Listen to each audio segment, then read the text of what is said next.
Assalamualaikum warahmatullahi wabarakatuh. Innal hamdalillah wa syukru ala ni'amillah wassalatu wassalamu ala Rasulillah wa ala alihi wa ashabihi wa mawalah. Ashhadu an la ilaha illallah wahdahu la syarika lah wa ashhadu anna Muhammadan abduhu wa rasuluh. Allahumma salli ala Muhammad wa ala ali Muhammad kama sallaita ala Ibrahim wa ala ali Ibrahim wa barik ala Muhammad wa ala ali Muhammad kama barakta ala Ibrahim wa ala ali Ibrahim fil alamin innaka Hamidum Majid. Wa ba'du. Jamaah Masjid Pusdai yang dirahmati Allah Subhanahu wa taala, alhamdulillah, mari kita senantiasa bersyukur atas nikmat Allah yang telah kita terima saat ini, baik nikmat iman, nikmat Islam maupun nikmat sehat dan nikmat diberi kemampuan melaksanakan salah satu kewajiban kita selaku muslim, yaitu ibadah saum di bulan suci Ramadan.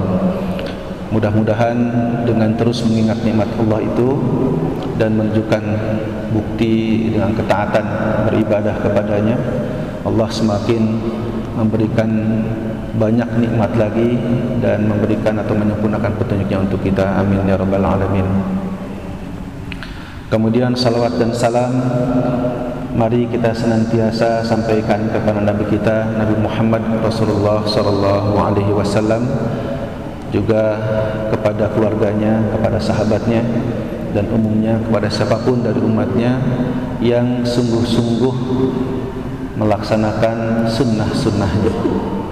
Karena salawat tanpa diikuti dengan kesungguhan kita melaksanakan tuntunannya ataupun sunnah-sunnahnya menjadi sangat kurang di dalam kaitan ibadah kita atau keyakinan kita, termasuk beriman kepada Nabi Muhammad SAW. Kaum muslimin, jamaah zuhur Pusdai yang dirahmati Allah Subhanahu wa taala, di dalam salah satu firman-Nya Allah Subhanahu wa taala mengingatkan kepada kita bahwa sesungguhnya hidup ini adalah ujian. Alladzi khalaqal mauta wal hayata liyabluwakum ayyukum ahsanu amala. Jadi bahwa dialah Allah yang telah menciptakan kehidupan yang di dalamnya ada dua, yaitu kematian dan hidup itu sendiri. Liyabluwakum ayyukum ahsanu amalan, adalah semata-mata untuk menguji. Liyabluwakum ayyukum ahsanu amalan, siapa di antara kamu yang betul-betul lebih baik amal salehnya. Nah, oleh karena itu hadirin rahimakumullah, perlu kita pahami bahwa amal-amal kita ini tentu harapannya adalah ingin diterima dan diridhoi Allah Subhanahu wa taala. Jadi harus menjadi perhatian kita bahwa bagaimana agar amal ini atau apa yang kita kerjakan ini sebagai bagian dari ibadah itu mendapatkan ridha Allah Subhanahu wa taala. Nah, oleh karena itu hadirin rahimakumullah, ada 4 syarat agar amal saleh kita itu atau kegiatan-kegiatan itu bermakna ibadah dan diterima oleh Allah Subhanahu wa taala. Jadi sekali lagi, bermakna ibadah dan diterima oleh Allah Subhanahu wa taala. Nah, syarat yang pertama adalah adanya iman. Adanya iman, sebagaimana diungkapkan di dalam surah An-Nahl. A'udzubillahi minasyaitonirrajim. Bismillahirrahmanirrahim. Man 'amila shalihan min dzakarin aw untha wa huwa mu'minun falanuhyiyannahu hayatan thayyibatan wa lanuzyiyannahum ajrahum bi ahsani ma kanu ya'malun. Bahwasannya barang siapa yang berbuat kebaikan, man amila salihan, berbuat amal saleh, amal yang memberikan kebaikan, baik itu untuk orang lain maupun untuk dirinya, min zakarin aw unsa, dari kalangan perempuan maupun dari kalangan laki-laki maupun perempuan. Min dzakarin wa untha. Nah, disinilah hadirin Allah kita tahu bahwa dalam Islam kedudukan laki-laki dan perempuan itu dalam konteks dia beramal soleh itu setara, tidak dibedakan oleh Allah. Jadi sepanjang baik laki-laki maupun perempuan, bapak atau ibu atau anak-anak dewasa itu berbuat kebaikan, maka Allah angkat kebaikan itu sama nilainya di hadapan Allah, tidak dibedakan. Min dzakarin au untha. Nah, catatannya adalah wa huwa mu'minun, sedangkan dia benar-benar adalah orang yang beriman. Jadi syarat bahwa amal itu menjadi ibadah dan diterima oleh Allah Subhanahu wa taala, yang pertama adalah adanya iman. Kalau tidak iman atau tidak ada iman, tidak beriman, ya bagaimana itu bisa diterima? Jadi yang pertama itu pengakuan dulu. Kalau seorang sudah mengakui Rabb, dialah Allah sebagai Rabb, Malik dan Ilah, bahkan satu-satunya yang kita mohon, yang kita minta, yang kita beribadah untuk mencari ridhonya, maka berarti dia dalam keadaan atau pada posisi ya, nilai keimanan yang kokoh, yang benar. Jadi sekali lagi syarat yang pertama adalah iman billah. Kalau nanti diteruskan atau dilanjutkan dengan kaitan rukun iman, ya berarti itulah yang harus kita imani. Tapi yang paling utama adalah beriman kepada Allah Subhanahu wa taala. Itu adalah menjadi prinsip dan menjadi akar dari segala sesuatu. Kemudian, apakah cukup dengan adanya keimanan menerima Allah sebagai Rabb, sebagai Ilah? Tentu tidak. Bahwa dipersyaratkan yang kedua itu adalah ikhlas. Wa ma umiru illa liya'budullaha mukhlishina lahuddin hunafa'a wa yuqimus shalah wa yu'tuz zakah wa dzalika ad-dinul qayyimah. Demikian di dalam surah Al-Baqarah ayat ke-5 diungkapkan. Tidaklah kamu itu diperintahkan beribadah kecuali illa liya'budullaha mukhlishina lahuddin, ibadah benar-benar kepada Allah dalam keadaan ikhlas.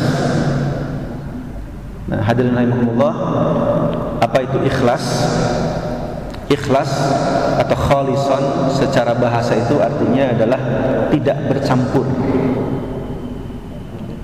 atau bersih, suci, jernih pengertiannya, tapi tidak bercampur.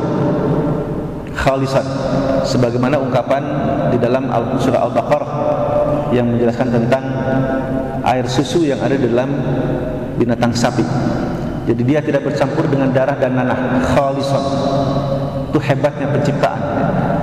Jadi air susu yang terkandung dalam tubuh sapi itu dia mengalir, dan itu ada di antara darah dan nanah dalam Al-Quran. Jadi khalisan, tidak bercampur, tidak terkontaminasi. Nah, namun demikian hadirin rahimakumullah, juga kita harus pahami lebih jauh bahwa masih ada beberapa pandangan yang salah atau keliru tentang ikhlas ini. Ya, di antaranya apa? Ikhlas itu seakan-akan tidak butuh dunia. Ya. Jadi ikhlas itu bukan berarti tidak butuh dunia. Ya. Kita tidak bisa pungkiri, tidak boleh munafik bahwa dunia itu adalah menjadi bagian dari kehidupan kita. Bukankah kita sering berdoa, ya, Allahumma aslih lana dinana alladhi huwa ismatun lana, ya Allah jadikan ya kebaikan di dalam agama ini, karena agama itu sebagai penjaga buat kami. Wa aslih lana dunyana allati fiha ma'ashina, dan baikkanlah bagi kami ya Allah dunia, karena ia adalah tempat ya di mana kami mencari nafkah, mendapatkan segala macam kebutuhan fisik.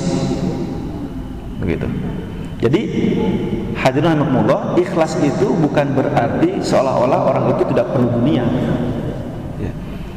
Jadi kalau misalnya di situ ada sebuah harapan, itu sangat wajar. Ya.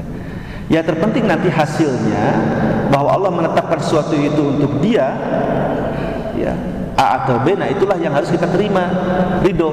Nah dengan demikian berarti kita telah melaksanakan satu amalan hati, yaitu ikhlas. Ya.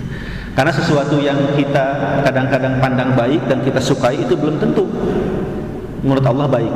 Dan apa yang kita juga benci, ya, begitu, itu juga belum tentu, ya, tidak baik. Bisa jadi baik menurut Allah. Itu kaitan dengan kaidah-kaidah dalam peperangan, ya, dalam surah Al-Baqarah. Ya. Jadi asa an takrahu syai'an khairan lakum, bahwa khairul lakum. Jadi apa yang kamu benci itu boleh jadi itu baik buat kamu, dan apa yang kamu suka belum tentu itu baik buat kamu. Nah, penerimaannya yang terpenting, ya. Jadi kalau misalnya dalam hati ini kita bekerja, ya, kita berbuat sesuatu, ada harapan, ada keinginan, ya. Misalnya kita bekerja, ya, pada orang lain, lalu kita berharap agar orang lain itu misalnya memberikan imbalan, ya, sesuai dengan pekerjaan kita, sesuai dengan skill kita, kemampuan kita, ya. Itu bukan berarti kita tidak ikhlas, ya. Tapi ketika kita mengerjakannya sungguh-sungguh di aspek niat bahwa apa yang saya kerjakan ini adalah perintah dari Allah, mencari nafkah, itu berarti dia sudah terhubung kepada Allah.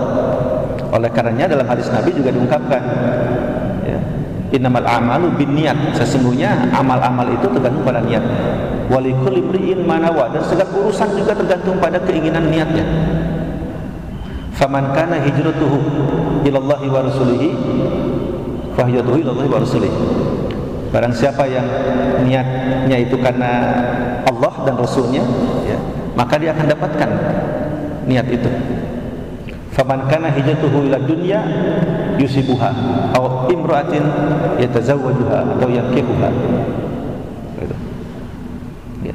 Jadi semuanya tergantung kepada niat. Kalau niatnya dunia, ya dapat dunia, ya.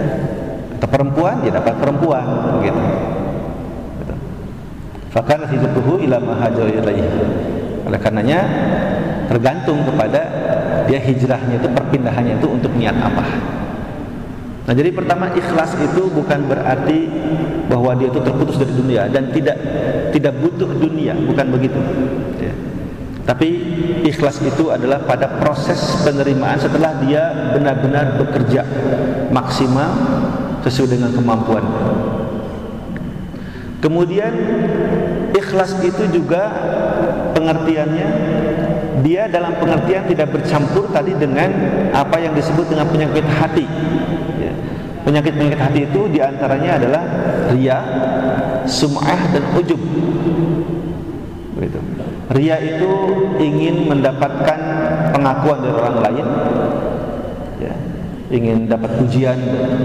Jadi kita mengerjakan ibadah itu lebih karena ingin dipuji. Nah, itu sudah beda niatnya, ya. Bukan ini, tapi itu tidak lillah berarti. Niat karena ingin mendapatkan pujian. Yang kedua, sum'ah, ingin terdengar, ya sama saja, ya. Ingin terdengar atau ingin terlihat oleh orang lain, itu sum'ah.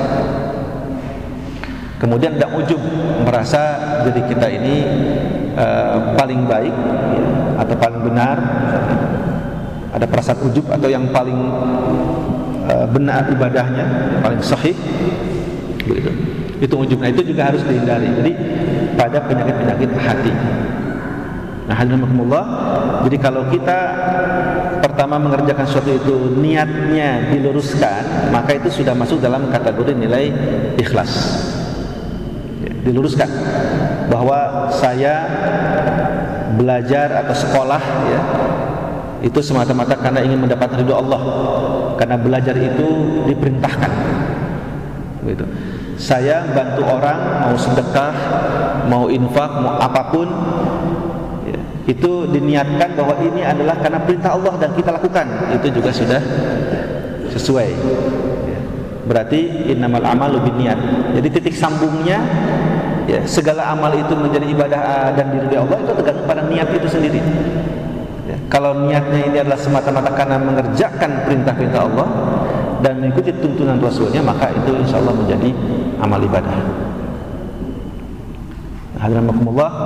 Jadi Nabi juga bersabda, ya, bahwa innallaha la yuqbalu minal amali illa ma kana lahu khalisan wa butughiya wajha. Rawahul Bukhari.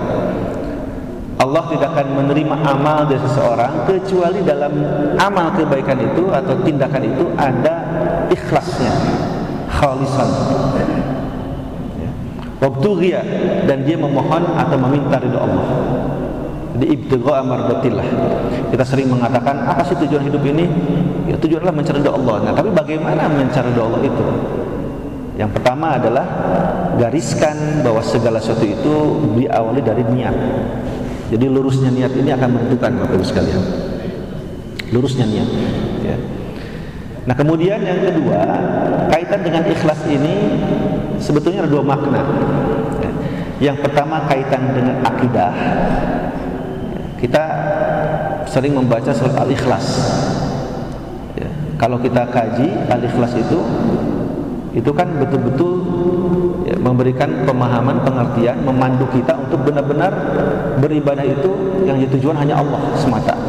Jadi tidak bercampur dengan keyakinan-keyakinan pada yang lain, misalnya pada benda ya, atau pada patung, pada orang, ya, pada benda-benda yang kita keramatkan, hari-hari yang kita anggap itu hari yang baik, itu nggak boleh. Ya. La adwa wala tiyarata. Kata Nabi, tidak ada ungkapan hari sial, angka sial ya, di dalam Islam itu. Jangan angka 13 nanti rezekinya seret atau seset, itu nggak ada Bapak Ibu. La adu wala tiyarata. Walakin al-fa'lu. Wa qala sahabah ma huwa al-fa'lu ya Rasulullah? Kalimatun thayyibah.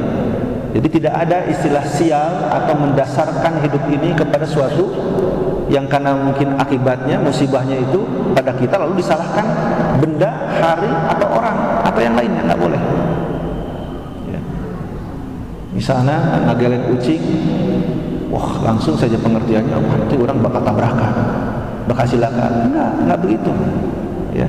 Jangan didasarkan musibah itu kepada hewan, benda, karena ungkapan walat tiarota itu adalah toiro itu burung. Jadi kebiasaan orang jahiliyah dulu Bapak Ibu, kalau mau cari rezeki itu melepaskan burung, lalu kemana arah burung itu? Nah itulah kata rezeki ada di situ. Ya, itu kan tidak berdasar, tidak ada ilmu di dalamnya. Yang ada adalah adabnya. Kalau kita misalnya nabrak kucing atau menggilas kucing, berhenti, ambil kucingnya, lalu bawa ke pinggir. Kalau bisa dikuburkan, kalau waktunya memungkinkan, kalau tidak ya disimpan, benar. Gitu ya. Tapi tidak ada kemudian anggapan, ya, gitu. Wah nanti akan tabrak lagi atau bagaimana, tidak. Gitu. Jadi baik itu nomor rumah, ya, angka, hari, itu nggak ada yang salah. Ada belatiyar takkan nggak boleh. Walakin al-fa'lu, justru harusnya al-fa'lu. Sahabat tanya, ma huwa al-fa'lu ya Rasulullah? Al-fa'lu itu adalah perkataan yang baik, yang optimis, gitu. Ya, yang membangun citra positif, gitu. Ya. Jadi kalau bekerja dari awal, insya Allah, Bismillah, ya, semuanya berada di atas dua landasan, insya Allah dan masya Allah, demikian. Baik itu rezeki, kehidupan apapun begitu, insya Allah dan masya Allah, semuanya atas kehendak Allah, dan kita hanya berikhtiar, berusaha. Di hadis sekalian, ikhlas itu kaitan dengan konteks ibadah, ya. Kemudian yang kedua adalah kaitan dengan konteks akidah, maksud saya. Yang kedua kaitan dengan penyakit hati tadi, begitu. Sudah dua, karena al-ikhlas itu, ya, surat Al-Ikhlas itu isinya kan tauhid. Qul huwallahu ahad, Allahus samad, lam yalid wa lam yulad, itu. Jadi ada ikhlas kaitan dengan nilai akidah, ada ikhlas kaitan dengan tadi, ya, secara mental itu bicara soal bagaimana terhindar dari penyakit hati itu. Nah, yang ketiga, hadirin rahimakumullah, catatannya adalah agar amal ibadah kita ini diterima oleh Allah adalah ada ilmu. Ya. Kalau nggak ada ilmu nggak bisa. Bagaimana tata cara sholat, bagaimana tata cara wudu, bagaimana tata cara mandi, ya. Misalnya mandi setelah junub, kemudian mandi kalau perempuan itu setelah melahirkan, nifas. Kan haji juga ada tata caranya, saum juga sama ada tata caranya. apa yang membatalkan, apa yang mengurangi nilai ibadah, itu semua ada. Nah, itu harus dipelajari, dipahami. Kalau nggak ada ilmunya, nggak mungkin ibadah itu sampai. Ya, karena bisa jadi tersesat, itu salah. Ya, oleh karenanya bukan soal kuantitas amal, tapi juga kualitas diperhatikan. Gitu ya. Kalau kuantitas tapi ilmunya nggak ada, ya jadinya salah nanti. Jadi ilmu harus di dalam hadis, dalam Al-Quran, ungkapan-ungkapan yang terkait dengan bagaimana seorang muslim mukmin itu wajib mempelajari ilmu, ya, belajar itu sudah cukup banyak. Nah, kemudian yang terakhir yang menjadi catatan bahwa amal ibadah kita ini diridhoi Allah sampai kepadanya itu adalah ittiba. Ittiba itu mengikuti sunnah-sunnah Nabi. Karena contoh yang paling konkret, hadirin rahimakumullah, terutama dalam ibadah itu adalah Nabi kita Muhammad Rasulullah SAW dalam segala macam aspek. Jadi ibadah bagaimana di keluarga, ibadah dalam arti kata bagaimana Nabi dalam kapasitasnya sebagai seorang ayah untuk anak-anaknya, sebagai suami untuk istrinya, ya, sebagai seseorang yang memimpin umat, ya. Juga beliau itu adalah manusia biasa seperti kita, ya. Kata Nabi kan, ana basyarun mithlukum, aku ini manusia seperti kalian, kata Nabi. Ke pasar, jalan-jalan, belanja, ya. Kemudian bertetangga, berkomunikasi dengan orang-orang biasa, bukan digambarkan seperti dewa-dewa gitu, tapi Nabi itu seperti manusia biasa, hanya saja dia dibimbing oleh wahyu, ya. Dan khuluquhul Quran, dan akhlaknya itu adalah Al-Quran. Oleh karenanya apa yang dikerjakan Nabi itulah yang kita ikuti, ittiba, ya. Bagaimana beliau berinteraksi dengan tetangga, ya, dengan orang yang lebih tua, dengan anak kecil sekalipun, itu Nabi pernah, ya. Bagaimana berinteraksi, berkomunikasi dengan anak kecil, itu cara-caranya ada, adab-adabnya luar biasa ada. Bahkan dengan orang yang membencinya sekalipun, dengan musuhnya, dengan non-muslim, itu ada cara-caranya. Jadi Nabi sudah mengajarkan segala sesuatunya. Nah, itu ittiba. Maka jika hidup kita ini berada di atas garis-garis itu, insya Allah itu akan menjadi bagian dari ibadah, dan itu adalah harapan kita. Mudah-mudahan kalau sudah sesuai, sudah beriman, ikhlas mengerjakannya, ada ilmunya, dan ini ittiba kepada Rasulullah SAW, insya Allah itu menjadi bagian amal soleh, dan mudah-mudahan diterima Allah Subhanahu Wa Taala. Demikian, mudah-mudahan ada manfaatnya dan menjadi pengingat buat kita semua. Mari kita senantiasa laksanakan ibadah-ibadah di bulan suci Ramadan ini dengan benar-benar landasannya iman. Man shoma ramadhana iman wa ihtisaban ghufira lahu ma taqaddama min dhanbihi. Iman dan ikhlas semata-mata ini adalah perintah Allah Subhanahu wa taala. Sekian, mohon maaf atas kekurangannya. Assalamualaikum warahmatullahi wabarakatuh.